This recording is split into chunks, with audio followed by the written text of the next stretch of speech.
This is one of my mind map sketches, and what I decided to do this day is just kind of jot down and think about refilling my tank. And in the middle, I just kind of started with a small tank, and it says, fill your tank.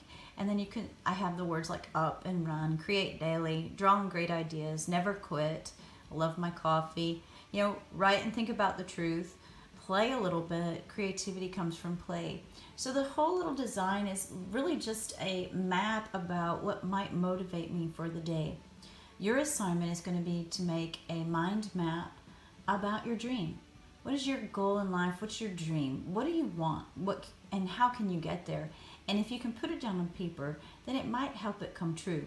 But the idea is to just exercise a different way of taking notes and visually thinking in the idea of non-linear approach. Put your big idea in the middle. You'll notice mine isn't even the largest thing on the design. And then kind of work your way around with different legs and ideas and attachments and links. The way this one was created is I put the marker down first and I drew back in on top of it. In my second little video, I'll show you that technique, and maybe it's something you can apply to your mind map process.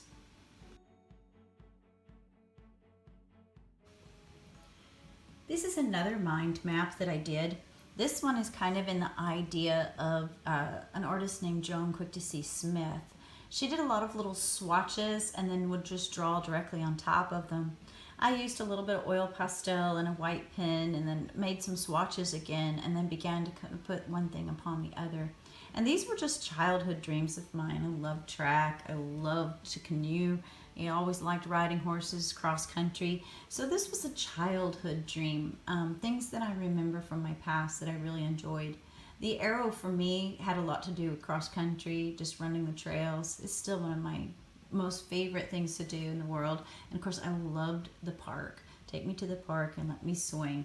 So you can see a few very simple drawings. Not looking for really perfect drawings, but maybe how you're setting up the page. You can also see I kind of controlled the color. I went with a orange and blue, which is a complementary scheme, and just a couple other subtle areas, and really thought about how I put things down on the page. As you're beginning your map, think a little bit about how you put things down on the page. This third one is a little clustered.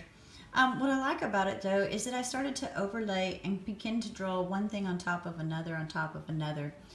This came from a book that I read called Unthink by Eric Wall, and it was the idea of being okay to make art for the trash can.